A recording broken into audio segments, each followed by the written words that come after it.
नमस्कार। इस अंक में आप सभी का बहुत बहुत स्वागत है। आजादी के बाद हर क्षेत्र में कुछ ना कुछ परिवर्तन हमारे देश में अवश्य हुआ है, लेकिन कुछ चीजें ऐसी है जिसमें अभी भी परिवर्तन नहीं हुआ है। वो जस का तस उसी प्रकार चल रहा है जिस प्रकार अंग्रेजों के जमाने में चलता था। इस देश में जो चीज नहीं बदला है वो है पुलिस की रवैया। आज भी देश में पुलिस का व्यवहार, उसका एटीट्यूड, उसका रवैया अंग्रेजों के जमाने के पुलिस जैसा ही बना हुआ है। वही रौब, वही दादागिरी। उन्हें आज भी यह पता नहीं चलता है कि वे देश के शासक हैं या सेवक। सुप्रीम कोर्ट के लाख चेतावनी और निर्देशों के बावजूद लोगों के साथ अमानवीय व्यवहार, टॉर्चर और फिजिकल असॉल्ट जैसी घटना लगातार देखने को मिलता है, जिसके कारण अक्सर कस्टोडियल डेथ की घटना भी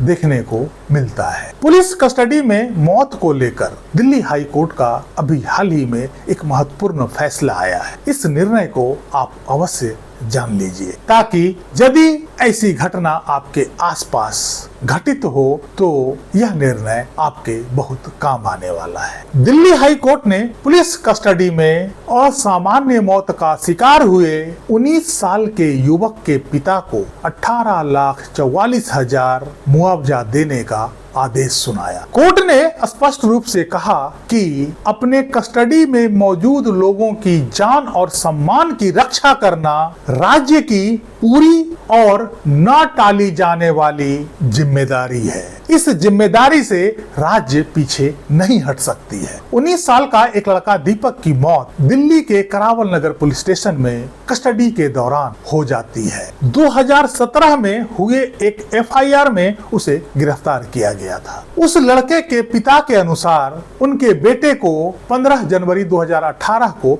गिरफ्तार किया गया था। आरोप है कि पुलिस अधिकारियों ने उसके साथ बदसलूकी की और मारपीट की। उसे छोड़ने के लिए पुलिस वालों ने उनके पिता से पैसे भी मांगे। अगले दिन उनके पिता को यह बताया गया कि उनके बेटे ने कस्टडी में आत्महत्या कर ली और बाद में जब उसे अस्पताल ले जाया गया तो वहां पे ब्रॉट डेड घोषित कर दिया गया। दीपक के पिता श्याम सुंदर ने अपने बेटे दीपक की मौत के बाद मुआवजे के लिए याचिका दायर की। दिल्ली हाई कोर्ट में इस याचिका की सुनवाई कर रहे थे जस्टिस सचिन दत्ता की एकल पीठ। जस्टिस सचिन दत्ता ने इस बात पर जोर दिया कि जब किसी व्यक्ति की आजादी छीन ली जाती है और उसे राज्य की कस्टडी में रखा जाता है तो अधिकारियों पर उसकी देखभाल की विशेष जिम्मेदारी आ जाती है। कोर्ट ने कहा कि कस्टडी में मौत की वजह चाहे हिंसा हो, लापरवाही हो, बिना स्पष्ट कारण वाली परिस्थितियां हो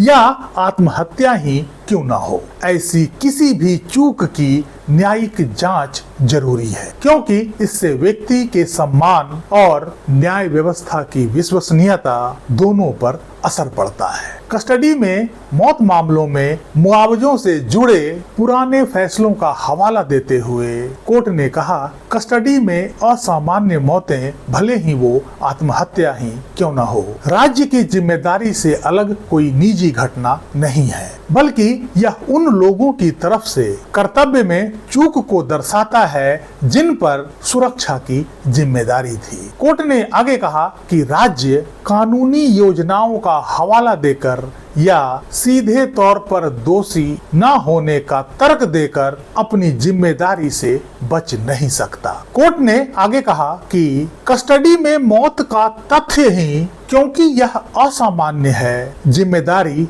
तय करता है और कोर्ट को मुआवजे के रूप में राहत देने के लिए मजबूर करता है। इसलिए कोर्ट का मानना है कि याचिकाकर्ता के बेटे की कस्टडी में असामान्य मौत के लिए जिम्मेदारी बनती है। जीवन और आजादी के संरक्षक के तौर पर राज्य अनुच्छेद 21 के तहत मौलिक अधिकारों के उल्लंघन के लिए मृतक के परिवार को मुआवजा देने के लिए बाध्य है। इस तरह याचिकाकर्ता का मुआवजा पाने का अधिकार निर्विवाद है। कोर्ट ने कहा कि कस्टडी में मौत सिर्फ एक व्यक्ति की त्रासदी नहीं है, बल्कि सिस्टम से जुड़ी चिंता का विषय है, जो कानून के शासन की नींव पर चोट करता है। जब किसी व्यक्ति की आजादी छीन ली जाती है और उसे राज्य की कस्टडी में रखा जाता है तो अधिकारियों की देखभाल की जिम्मेदारी और अधिक बढ़ जाती है। इस प्रकार कोर्ट ने मृतक दीपक के पिता को 18,44,000 मुआवजे के रूप में दिए जाने का